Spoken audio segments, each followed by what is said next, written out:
अस्सलाम वालेकुम क्लास 8 हम अगस्त का चैप्टर हम स्टार्ट कर रहे हैं। आपका unit 1 introduction to scientific measurement. अब इंट्रोडक्शन टू साइंटिफिक मेजरमेंट्स को स्टार्ट करने से पहले हम थोड़ा सा साइंस के हवाले से स्टडी करते हैं कि what is a science. Science के मीनिंग होते हैं टू नो, जानना। अब ये जो नेचुरल साइंस है, ये नेचर को समझने के लिए साइंटिस्ट ने दो टाइप की दो मेन ब्रांचेस वो बनाई थी आपको साइंस की, एक फिजिकल साइंस और एक बायोलॉजिकल साइंस, ताकि नेचर को समझने में आसानी हो। क्योंकि देखिए साइंस के मीनिंग, जैसे मैंने अभी आपको बताया कि साइंस की मीनिंग क्या है, टू नो, यानी कि जानना। हर चीज़ को जानना हो तो हम किस ब्रांच में वो स्टडी कर रहे होते हैं, हर चीज़ के बारे में, साइंस के बारे में।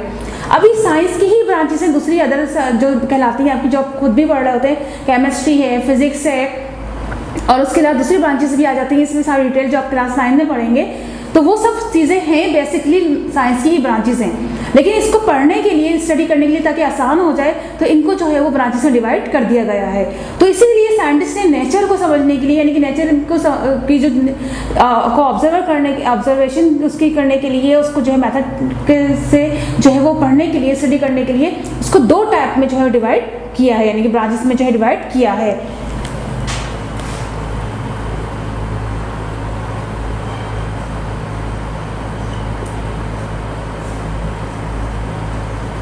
टू स्टडी नेचर, तो सबसे पहले जो डिवाइड किया गया है, इसमें दो ब्रांचेस में डिवाइड किया गया है। एक आपकी है बायोलॉजिकल साइंस,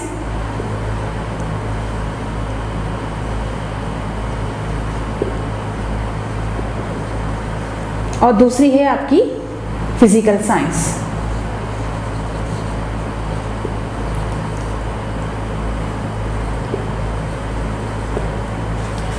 बायोलॉजिकल साइंस क्या है? बायोलॉजिकल साइंस आपको पता है स्टडी ऑफ या deal of the living thing. क्योंकि देखें बायो के मीनिंग होते हैं लाइफ के। बायो के मीनिंग क्या होते हैं? लाइफ के। बायो के मीनिंग क्या है? लाइफ के। और जो आपके लोगी मीनिंग होते हैं स्टडी करना, यानी कि स्टडी ऑफ लाइफ। तो ये जो आपकी बायोलॉजिकल साइंस है, ये क्या है? या तो डील आप कह लें इसको, और स्टडी ऑफ लिविंग थिंग।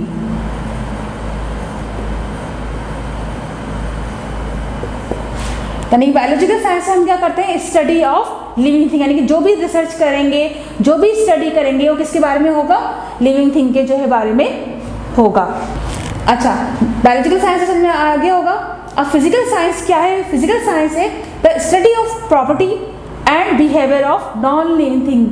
लेकिन जो नॉन लिविंग थिंग से कंसर्न आता है चीज़ें आपकी, वो मेजरमेंट्स कह लें, प्रॉपर्टीज़ कह लें, स्ट्रक्चर कह लें, ये सब वो हम किसमें पढ़ते हैं? फिजिकल साइंस में पढ़ते हैं। To study of properties and behaviour of non-living things।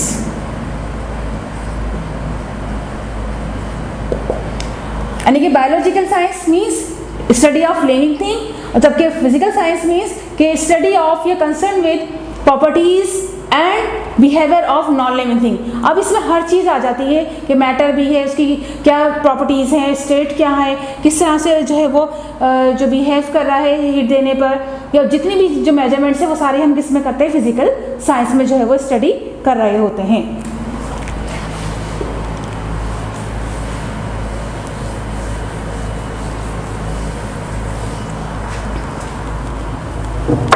अच्छा, अब साइंटिस्ट ने, क्योंकि हमारा जो अभी टॉपिक चल रहा है वो इंट्रोडक्शन टू साइंटिफिक मेजरमेंट है, हम किसकी बात करें? इसका मतलब है फिजिकल साइंस की बात करें। तो साइंटिस्ट ने फिजिकल साइंस को मजीद दो ब्रांचेस में वो डिवाइड किया है।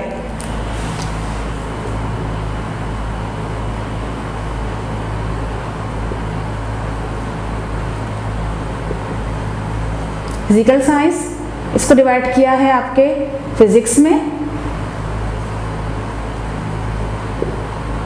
And chemistry.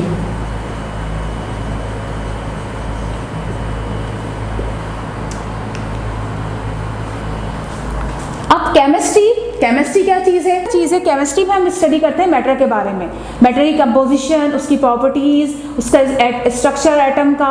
क्योंकि आपको पता है मैटर क्या है, matter is anything that has weight and occupies space. तो उसमें हम सारी स्टडी किसके बारे में करते हैं? केमिस्ट्री में मैटर के बारे में पढ़ते हैं, जो है वो करते हैं। उसके अलावा हम ये भी पढ़ रहे होते हैं कि एक सब्सटेंस का एक्शन दूसरे सब्सटेंस के साथ क्या है, यानी कि एक सब्सटेंस या एक एलिमेंट जो दूसरे एलिमेंट के साथ जो है कंबाइन होकर क्या बना रहा है, या एक एलिमेंट एक कंपाउंड मिलकर क्या बना रहे हैं। ये सब चीज़ें आप 6 और 7 में ही पढ़ चुके हैं। तो ये सब चीज़ें हम कहाँ स्टडी करते हैं? केमिस्ट्री में। यानी कि हम यहाँ पर क्या स्टडी करते हैं?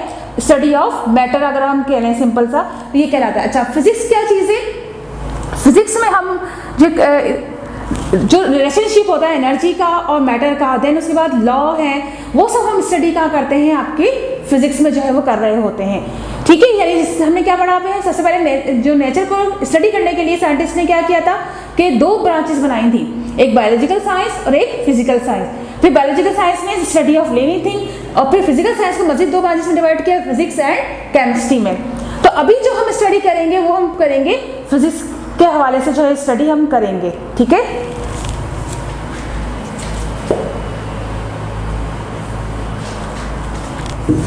अच्छा क्लास 8 फिजिक्स, मैंने अभी आपको बताया हम जो फिजिकल साइंस और की जो अभी हमने ब्रांचेस पढ़ी, फिजिक्स एंड केमिस्ट्री, उसमें से हम फिजिक्स को स्टडी कर रहे हैं। और फिजिक्स को स्टडी करने के लिए जो साइंटिस्ट ने मेजरमेंट्स के लिए जो लॉ बनाया था, या मेजरमेंट्स के लिए जो है वो एक प्रिंसिपल रखा था, वो क्या था कि फिजिक्स को स्पेशली स्टडी करने के लिए हमें मेजरमेंट की ज़रूरत पड़ती है।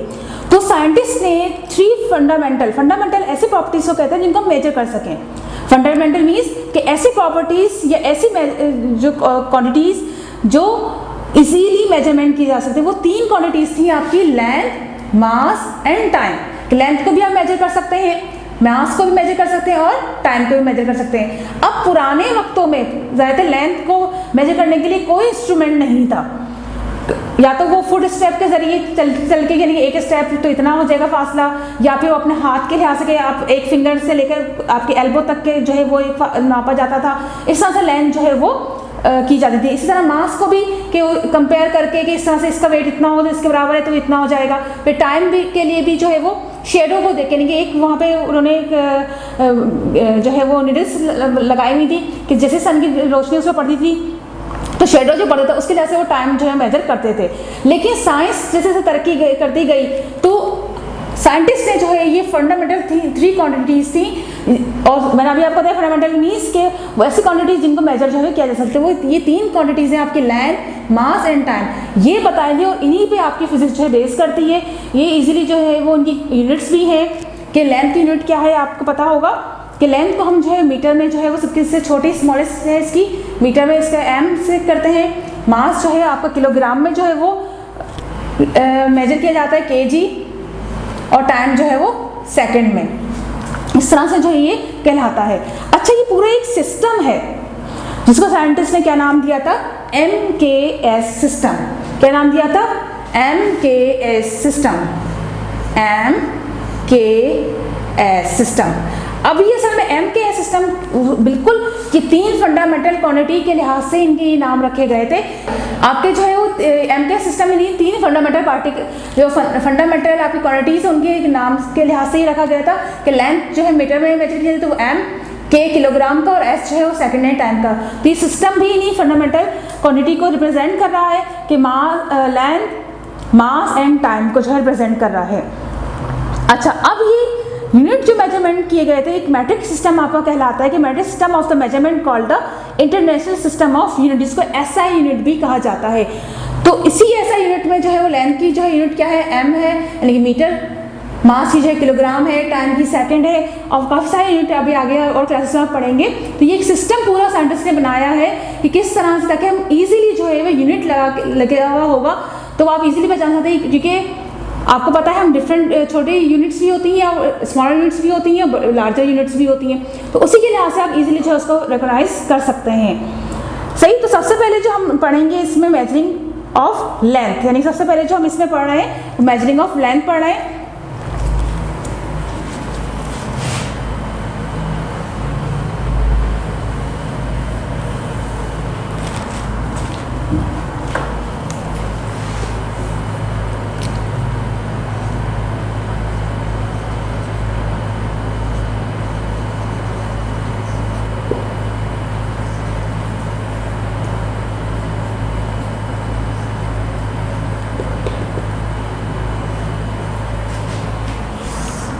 अच्छा क्लास 8 अब सबसे पहले जो हम पढ़ रहे हैं वो मेजरिंग लेंथ के बारे में पढ़ेंगे कि हमने 3 फंडामेंटल जो है क्वांटिटी के आपको बताया मैंने कि लेंथ, मास एंड आपका टाइम, इसी को जो है हम स्टडी भी करेंगे अभी।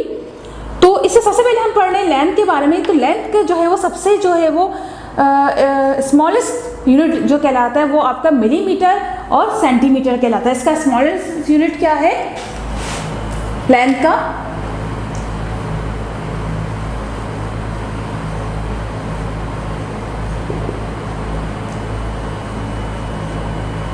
Millimetre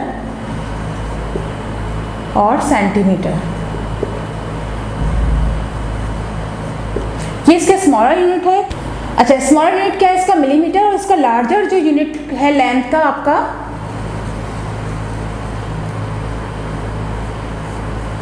kilometre. सही। इसका स्मॉलर यूनिट क्या है आपका? Millimetre and centimetre. और लार्जर यूनिट जो है वो इसका क्या कहलाता है आपका? किलोमीटर। वैसे ऐसा ही सिस्टम में लेंथ की जो है वो यूनिट क्या है? मीटर। इसको हम एम से रिप्रेजेंट करते हैं। ऐसा यूनिट में इसकी क्या है आपकी लेंथ की जो है वो मीटर है। अच्छा, इसके अलावा जो आपके पेज नंबर 2 देखिए, ओपन कीजिएगा बुक का अपना, तो वहाँ पे भी आपको ये सारी मेजरमेंट्स यहाँ पे दी हुई हैं कि किस तरीके से जो है वो 1 किलोमीटर जो है वो आपका जो है उसमें कितने जो है वो 1000 मीटर्स होते हैं, यानी equal to 1 kilometre is equal to 1000 metres, 1 metre is equal to 100 centimetres, फिर 1 centimetre is equal to 10 millimetres. जो मैंने अभी आपको बताया कि सबसे छोटा स्मॉल यूनिट क्या लेंथ का? मिलीमीटर और सेंटीमीटर। और लार्जर क्या है इसका? किलोमीटर जो है वो है। अच्छा, लेंथ को मेजर करने के लिए बहुत सारे इंस्ट्रूमेंट यूज़ किए जाते हैं। मेजरिंग टेप है जिसे आप मीटर रूल कहते हैं, फिर कैलिपर्स है, फिर वर्नियर कैलिपर है आपका, और स्क्रू गेज वगैरह जो है वो इस्तेमाल किए जाते हैं। अच्छा, मीटर स्केल जो है आपका या मीटर रूल आप कह लें, जिसे हम मेजरिंग टेप भी कहते हैं, also use to measure the length. ये आपके जो है वो वर्नियर कैलिपर और स्क्रू गेज वगैरह जो है वो स्मॉलर जो है वो को मेजर करने के लिए यूज।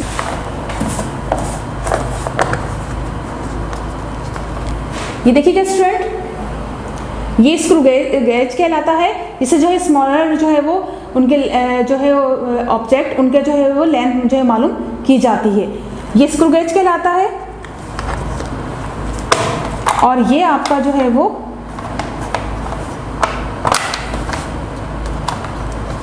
ये आपका वर्नियर कैलिपर है। ये इस तरह से जो है वो मूव कर रहा होता है। ये देखें, ये वर्नियर कैलिपर कहलाता है। यहाँ पर जो है जिस ऑब्जेक्ट की हमें लेंथ मालूम करनी हो वो ऑब्जेक्ट जो है यहाँ पे जो है वो रखा जाता है इस तरीके से। ये आपका जो है वो लेंथ मालूम करने के लिए इंस्ट्रूमेंट आपका लेबोरेटरी में यूज़ होता है, जो वर्नियर कैलिपर आपका कहलाता है। ठीक है स्टूडेंट्स, अब ये था थोड़ा सा इंट्रोडक्शन अबाउट लेंथ। अब हम दूसरे टॉपिक की तरफ चलते हैं अपने।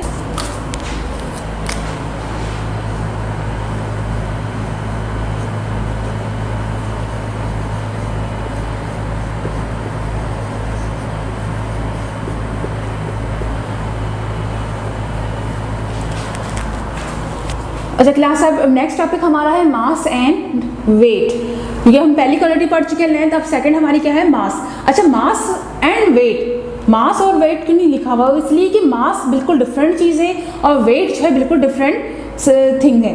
क्योंकि मास मीन्स होता है the mass of the body is the quantity of matter it contain, यानी कि कोई भी ऑब्जेक्ट में जितनी मैटर की क्वांटिटी होगी वही इसका क्या कहलाएगा? मास कहलाएगा।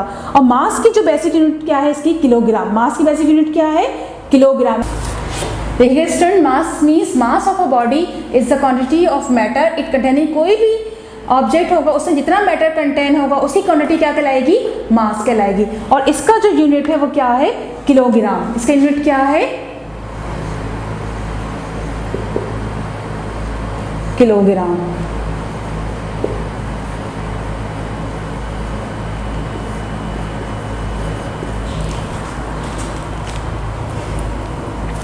अच्छा, दूसरा एक चीज़ और कि मास जो है वो कांस्टेंट होता है, कहीं भी आप चले जाए मास में चेंजिंग नहीं आती। और वेट आपका क्या होता है? वेरिएबल होता है, यानी कि इस वक्त अर्थ पे जो है बिल्कुल डिफरेंट होगा और आप कहीं और चले जाएं मून पे, उसमें तो बिल्कुल जो है वो डिफरेंट होगा। तो ये आप जो है मास के जो है यूनिट क्या है आपकी किलोग्राम कहलाती है। अच्छा, इसके अलावा जो बड़ी इसकी बिग जो है वो है यूनिट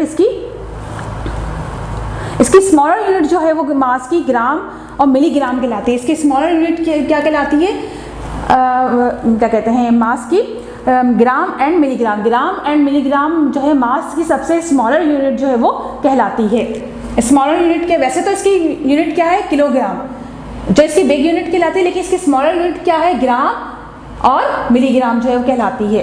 अच्छा, वेट क्या, यानी कि आपका जो वेट को मैं अपने डिस्क्राइब कर रही हूँ, मास को तो आपने समझ लिया होगा, मास का चीज़ है तब आएगी आपकी वेट कहलाती है। The force with which the earth attract any object toward its centre, यानी कि अपने सेंटर की तरफ जितनी फोर्स से हम अट्रैक्ट करेंगे वो उसके क्या कहलाएगा, वेट कहलाएगा। फॉर एग्जाम्पल इसको इस तरह समझ लीजिए कि अगर हम 2 किलो दाल लेने जाते हैं तो वो उसका क्या कहलाएगा, मास कहलाएगा, उसका वेट नहीं कहलाएगा। लेकिन उसको वेट जो कैलकुलेट करने के लिए हमें क्या करना पड़ेगा, उसके जो है वो मास से जो है वो जितनी हमारी ग्रेविटी होती है,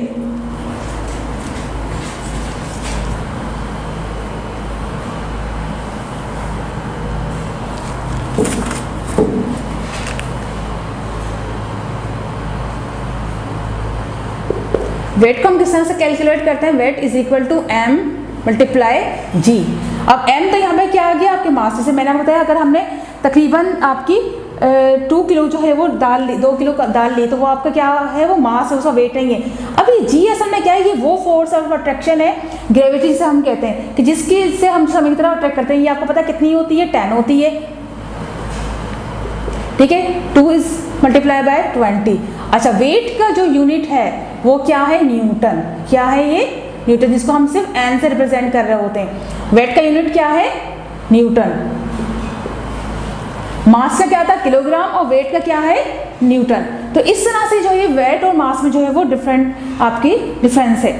अच्छा, अब मास को जो मेजर करने के लिए इंस्ट्रूमेंट क्या है, बैलेंस। ज़्यादातर क्या इस्तेमाल किया था, बैलेंस से आप उर्दू में जो नॉर्मली आप देख रहे होते हैं, अगर शॉप पे आप जाएं तो तराजू वगैरह इस तरह से इस्तेमाल किए जा रहे होते हैं। तो ये असल में साइंटिफिक लैंग्वेज हम इसको लेबोरेटरी बीम बैलेंस भी कहते हैं। इसके डायग्राम आपके पेज नंबर 5 पे बुक में ही मौजूद है। ये बैलेंस अक्सर आपने जो है वो गोल्ड की शॉप पे देखा होगा, अब तो इलेक्ट्रिक बैलेंस भी आ गए हैं। तो ये ज़्यादातर जो है वो वहाँ पे यूज़ किया जाता है। आपका फिजिकल बैलेंस भी कहलाया जाता है। इसमें एक पॉइंटर होता है, जो आप लेफ्ट हैंड साइड पे जो है वो वेट रखते हैं, फिर राइट हैंड साइड पे जो है वो अपना जिसका वेट करना था वो रखते हैं, और फिर ये बैलेंस के तौर पे जो है वो यूज़ होता है मास को बैलेंस करने के लिए, ठीक। अच्छा, अब है इसी में आपका मेजरिंग द मास के उसमें ही हम वॉल्यूम का भी आपका है टॉपिक पेज नंबर 5 पर।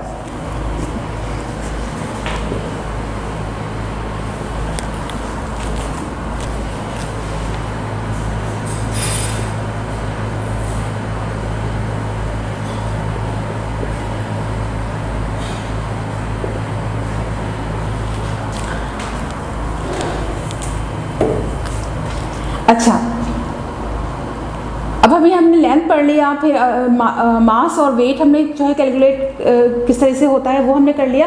अब जो नेक्स्ट आपकी जो है वो है वॉल्यूम। वॉल्यूम असल में इसमें इन्होंने शामिल किया है ताकि वो क्लियर आपको जो है वो मास के लिहाज से हो जाए। क्योंकि देखिए वॉल्यूम क्या है, volume is the amount of space something takes up. जैसे फॉर एग्जाम्पल मेरे हाथ में ये आपके पास देख रहे होंगे मार्कर, तो जितना इसने एरिया कवर किया हुआ है तो ये इससे क्या कहलाएगा, वॉल्यूम कहलाएगा। इस तरह अगर गिलास में आपके हाफ जो है वो वाटर भरा हुआ है तो आप इसका हाफ जो है क्या कहलाएगा, वॉल्यूम कहलाएगा। इसी तरीके से वॉल्यूम जो है वो वैसे तो इसके क्यूबिक मीटर है यूनिट, लेकिन जो ज़्यादातर जो स्मॉलर यूनिट हम यूज़ करते हैं वो है लीटर जो है वो यूज़ की जा रही होती हैं। वॉल्यूम की जो यूनिट क्या है, मैंने ये आपको बताया, आपकी जो वॉल्यूम की यूनिट है वो है क्यूबिक मीटर, लेकिन ज़्यादातर जो लिक्विड के लिए हम यूज़ करते हैं वो लीटर है और मिलीलीटर जो है वो यूज़ किए जाती है यूनिट। अच्छा, उसके अलावा जो है वो मैंने डेफिनेशन आपको बताई कि volume is the amount of space anything takes up, यानी जितना जो भी आपको जितनी जगह घेरेगा, जितनी जगह ऑक्यूपाई करेगा वो उसको क्या कहलाएगा, वॉल्यूम जो है वो कहलाएगा। अच्छा, वॉल्यूम को जो है वो मैंने आपको बताया कि जो फॉर्मूला है इसका मालूम करने का, जो आपके सॉलिड रेक्टेंगल ब्लॉक होता है उसका फॉर्मूला क्या है, आपका length width and height formula, यानी कि सॉलिड ब्लॉक का मालूम करने का।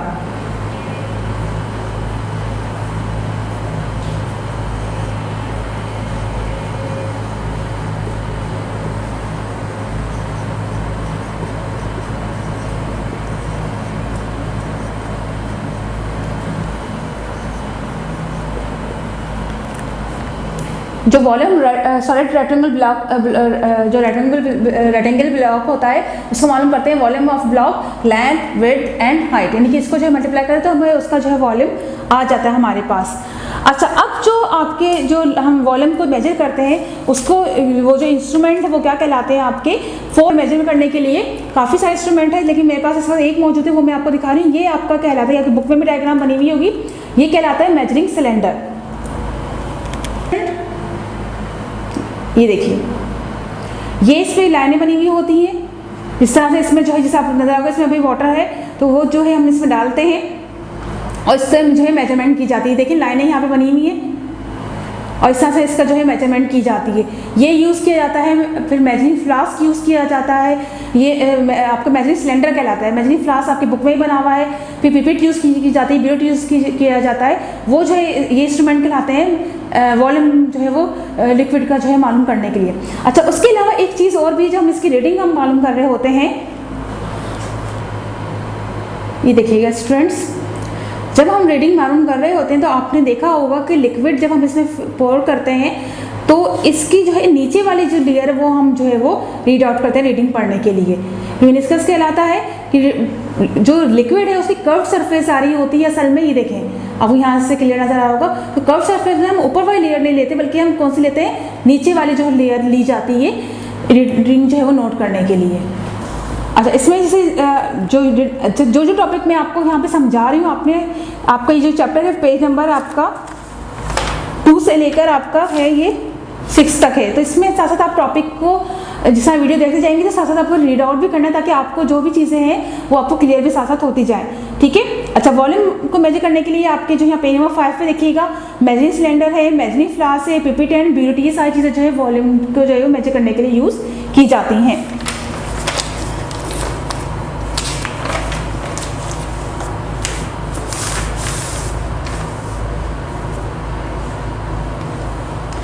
अच्छा, अब है नेक्स्ट टॉपिक आपका आ जाता है मेजरिंग टाइम।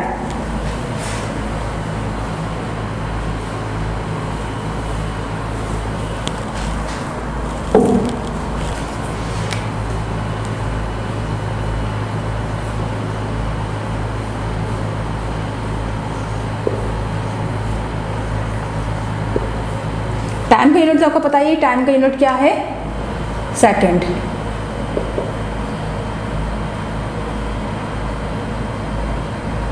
इसको हम एस से रिप्रेजेंट कर रहे होते हैं।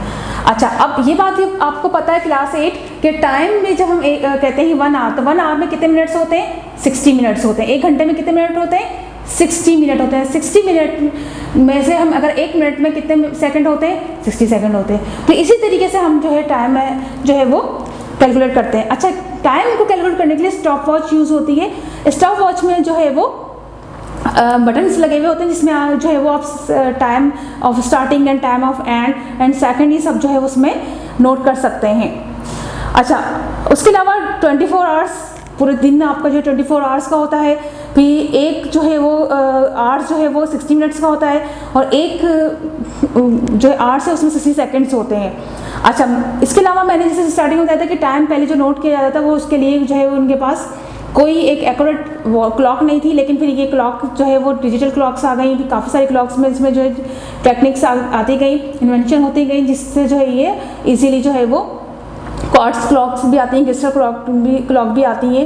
एक क्लास 8 देखिए, यहाँ पे पेज नंबर 6 में यहाँ से लाइन आपको रीड आउट करके बता रही हूँ। The royal Greenwich observatory London, जो लंदन है वहाँ पे रॉयल ग्रीनविच है जो एक आपकी लेबॉर्ट्री है यहाँ लंदन में, वहाँ पर रेगुलर जो है वो क्वार्ट्ज क्लॉक लगी हुई है एक, जिसको रेगुलर जो है वो ऑब्जर्व किया जाता है, ऑब्जर्वेशन उससे की जाती है। एस्ट्रोनॉमिकल ऑब्जर्वेशन, एस्ट्रोनॉमिकल ऑब्जर्वेशन मतलब जिस सैटेलाइट जो आपके स्पेस में भेजी गई है उससे इसको कनेक्ट किया गया है, उससे ये क्लॉक जो है वो कनेक्ट की जाती है और उसका जो है एक्यूरेट टाइम जो है वो फिर बताया जाता है। जैसे आपने अक्सर देखा होगा कि किसी और सिटी में क्या टाइम हो रहा है, फिर आपके पाकिस्तान में क्या टाइम हो रहा है, ये सब आपको जो है स्पेस में जो सैटेलाइट जो भेजी गई है उससे कंट्रोल किया जाता है, उससे फिर आपको टाइम जो है एक्यूरेट आपके बताया जाता है, ठीक है। अभी यहाँ पर ये आपका पूरा चैप्टर जो है कंप्लीट हो गया है, जो आपका अगस्त का चैप्टर है, इंट्रोडक्शन टू साइंटिफिक मेजरमेंट्स, ठीक है।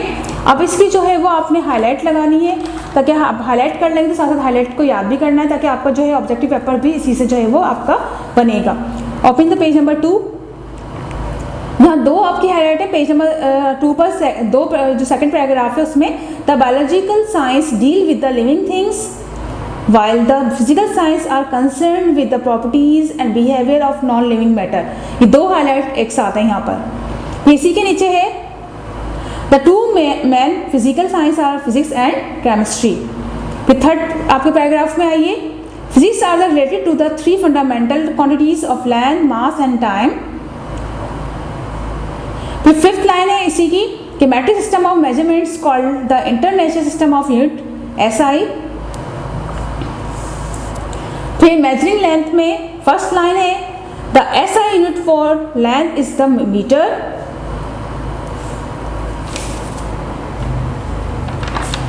फिर नेक्स्ट पेज पे आइए पेज नंबर 4 पर कि मास एंड वेट में the mass of the body is quantity of matter it contain, ये एक हाईलाइट है। फिर इसी के बाद है the basic SI unit of the mass is the kilogram. फिर वेट है the weight of the body is the force is exert on anything which freely support। फिर वॉल्यूम में है सेकंड लाइन, इसी मतलब फर्स्ट लाइन में ही it की जगह वॉल्यूम कर लीजिएगा, volume is the measure in cubic metre. तो यह फॉर्मूला जो मैंने बोर्ड पे भी लिखा था आपका कि volume of rectangular block length multiply with and height.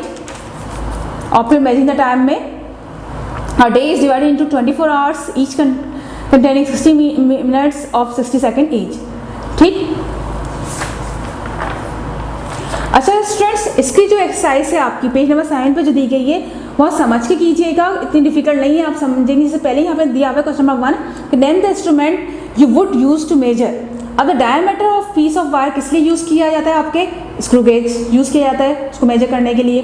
फिर the internal and external diameter of the tube of about 5 cm bore, ये इसके लिए हम कौन सा इंस्ट्रूमेंट यूज़ करते हैं, न्यू लेंथ है, इसके लिए हम क्या यूज़ करेंगे, वर्नियर कैलिपर यूज़ करेंगे। फिर नंबर सी है the thickness of a page of book. Book का जो पेज होता है जैसे बहुत स्मॉल लेंथ है ये, तो क्या यानी कि है, तो इसके लिए हम कैलिपर्स यूज़ करेंगे, CALLIPERS कैलिपर जो है वो यूज़ करेंगे। फिर क्वेश्चन नंबर 2 है इसका कि what do the following stand. यहाँ आपको बुक्स में से देखनी है, यहाँ आपको उसके आपके यूनिट के फुल नेम लिखनी है। एब्रीविएशन दिया हुआ है कि MM ये किसका होगा, फिर T किसका होगा, MG किसका होगा, CM किसका होगा। लाइन ड्रॉ कीजिएगा, एक तरफ आपने जो है इसकी फुल फॉर्म लिखनी है यूनिट की और दूसरी तरफ जो है इसकी जो लिखना होगा। फिर क्वेश्चन नंबर 3 है दिया है विच इज ग्रेटर। अब ये जो यहाँ क्वेश्चन दिया हुआ है आपका विच इज ग्रेटर, मैं एक क्वेश्चन आपको करके बता रही हूँ, फिर आपको दूसरा जो है वो खुद करना होगा। यहाँ एक क्वेश्चन नंबर आपका है यहाँ पर 3, उसका A पार्ट है कि 1600 ग्राम और 5 किलोग्राम, इसमें से कौन सा जो है आपका ग्रेटर होगा। तो आपने सबसे पहले क्या करना है, किलोग्राम को कन्वर्ट करना है ग्राम में। पहले आप क्या करेंगे, किलोग्राम को कन्वर्ट करेंगे, क्योंकि दोनों यूनिट क्या है, डिफरेंट है, ग्राम अलग है और किलोग्राम अलग है। तो ग्राम को जो है कन्वर्ट करने के लिए आपको क्या करना पड़ेगा, 1000 से इसको मल्टीप्लाई, किलोग्राम को जब भी हम किस में कन्वर्ट करते हैं, किलोग्राम कन्वर्ट इनटू ग्राम, तो किससे क्या करते हैं, मल्टीप्लाई 1000 से जो है इसको क्या करते हैं, मल्टीप्लाई करते हैं। जो भी वैल्यू होगी तो हम इसको क्या करेंगे, 1.5 को मल्टीप्लाई करेंगे 1000 से। ठीक है, अब इसको मल्टीप्लाई कीजिएगा, फिर जो आपको आंसर आए उसी लिहाज से फिर आपने देखेंगे ग्रेटर क्या है, 1600 ग्रेटर है या फिर 1.5 जो है वो ग्रेटर होगा। सही। इसी तरीके से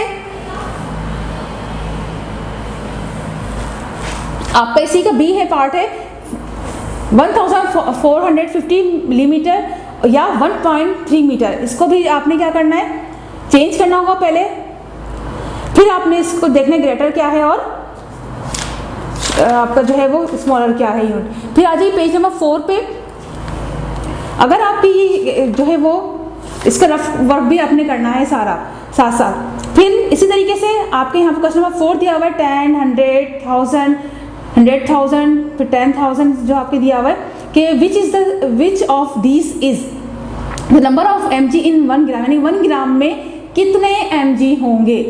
फिर the number of centimetre in 1 kilometre, तो उसमें कितने होंगे। ये सारा आपने जो है इसमें समझ के जो है वो करना होगा, कौन सा जो यूनिट किसके जो है वो इक्वल होता है।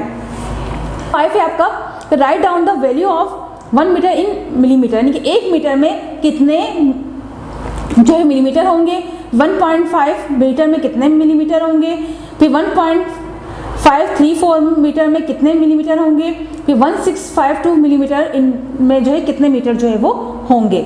अच्छा, और क्वेश्चन नंबर 6 जो है the what is the volume of the metal block 3 centimetre long, 2 centimetre wide and 4 centimetre height.